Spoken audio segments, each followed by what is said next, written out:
আস্তে আস্তে।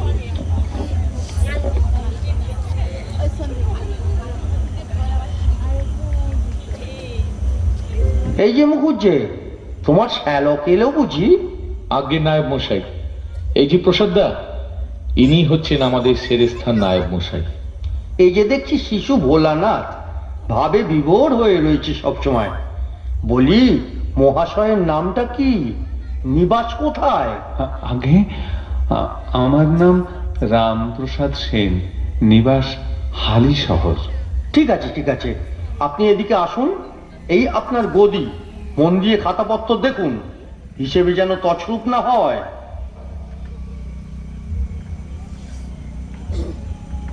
মা, মা গো, তুই আমায় একই বেড়া জালে বাঁধলি মা। ভেবেছিলাম তোর পূজা গান নিয়ে থাকবো, এও তোর সহ্য হলো না মা। সামান্য দুমুঠো ভাতের জন্য যোগ বিয়োগের ফাঁদে ফেললি মা। প্রসাদ দা, এই নিন আপনার হিসেবের খাতা, মন দিয়ে হিসাবপত্র দেখুন। আমাদের জমিদার মিত্র মশাই খুব ভালো লোক, দয়ালু সদাচারী। দেখবেন দাদা, মন দিয়ে কাজ করলে সব ব্যবস্থা তিনিই করে দেবেন। আচ্ছা, আমি আসি।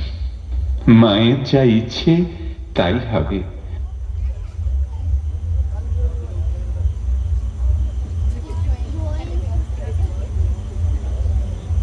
কি হিসেবের খাতাতে এ তো দেখছি সবই গরমিল। একটু আধটু গড়মিল তো রাখতেই হবে, ব্যবসা চালাতে গেলে এসব দরকার।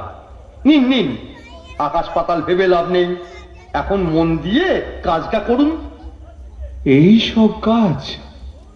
মা, ও মা গো, তুই আমায় দিয়ে এই সব করাবি মা?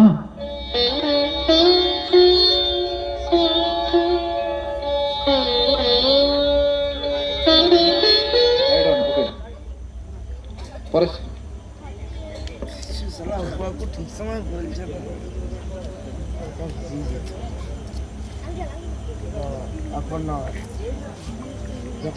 Light light.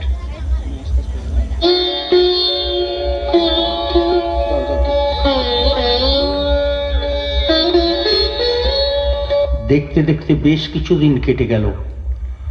রামপ্রসাদ কি কাজ করছে? প্রত্যেকদিন আসে আর মুখ বুজে বসে থাকে, কারোর সঙ্গে একটা কথাও পর্যন্ত বলে না।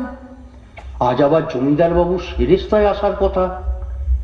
এই যে রামপ্রসাদ ঠাকুর, হিসেব হচ্ছে বুঝি? কই দেখি খাতা। আগে এই নিন।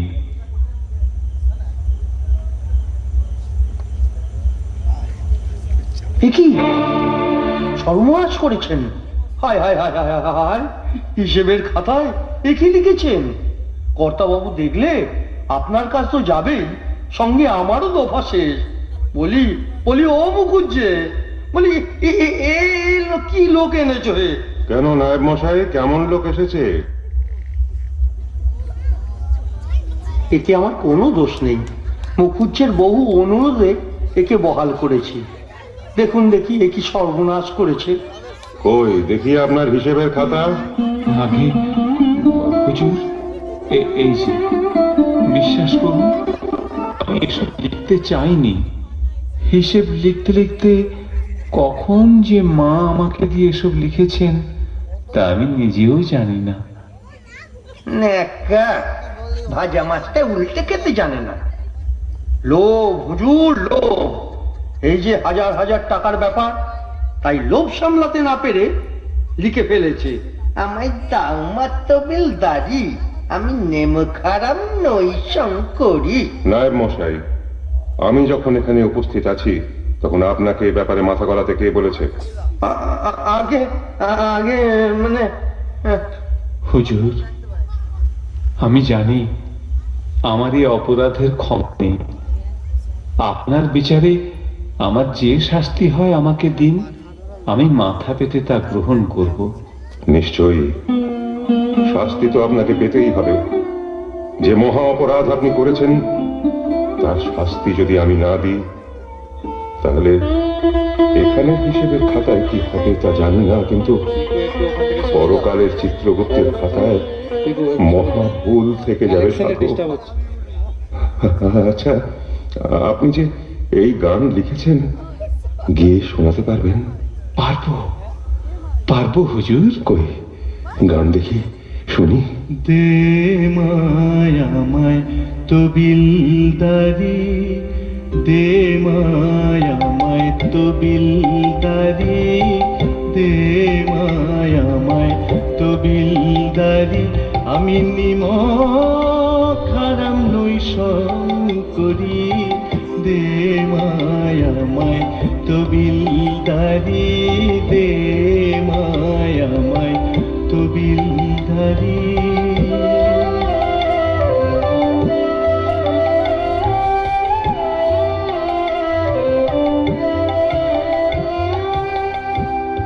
পদরত্ন ভান্ডার সবাই লুটে মা, ইহাই আমি সইতে নারী, ভাড়ার জিম্মা যার কাছে মা, সে যে ভোলা ত্রিপুরারি, ভাড়ার জিম্মা যার কাছে মা, সে যে ভোলা ত্রিপুরারি, দে মায়ামায় তবিলদারি, দে মায়ামায় তবিলদারি।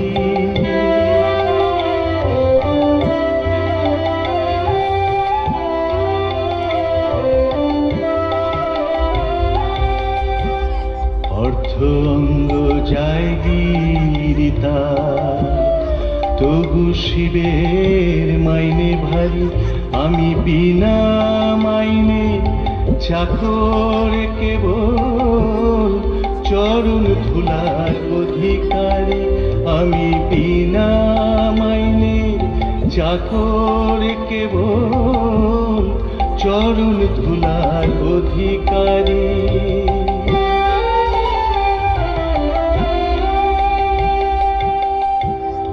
যদি আমার বাপের ধারা ধরো, তবে তোমা পেতে পারি,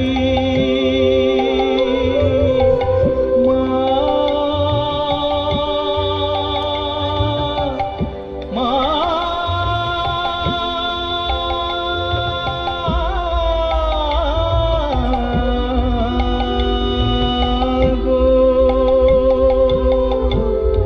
যদি আমার বাপের ধারা ধরো, তবে তোমা পেতে পারি, প্রসাদ বলে এমন পদে বালাই লয়ে আমি মরি, ও পদের মতো পদে পাইত, সে পদ লয়ে বিপদ সারি, পদের মতো পদে পাইত, সে পদ লয়ে বিপদ সারি, দে মায়ামায় তবিলদারি, দে মায়ামায় তবিলদারি, আমি নিমক হারাম নই শঙ্করি, দে মায়ামায় তবিলদারি, দে মায়ামায় তবিলদারি, দে মায়ামায় তবিলদারি, মা। ধন্য ধন্য ধন্য হে সাধক। নাই বসাই, এ আপনি কাকে সেরেস্তায় হিসেব লিখতে দিয়েছেন? না না, ইনি তো এই হিসেব লেখক নন। ও গো মাতৃ সাধক, আজ থেকে আপনি আমার জীবন সেরেস্তার খাতায় হিসেব লিখবেন। আপনি আপনি বাড়ি যান, প্রাণ ভরে এমন করে মাতৃ নাম লিখুন। এতদিনে সার্থক আমার জমিদারি। নায়েব মশাই, আজ থেকে প্রতি মাসে ওনার মাসোহারা আপনি ওনার বাড়িতে পাঠিয়ে দেবেন। আর আমিও যাব সাধক, আমিও যাব আপনার বাড়ি আপনার গান শুনতে। প্রাণ ভরে গান শুনে সার্থক করব আমার জীবন।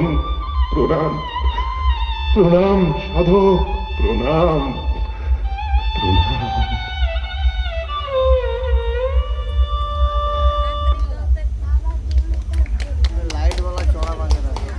সেদিক দিয়ে কানেকশন হয় রে। ঠিক আছে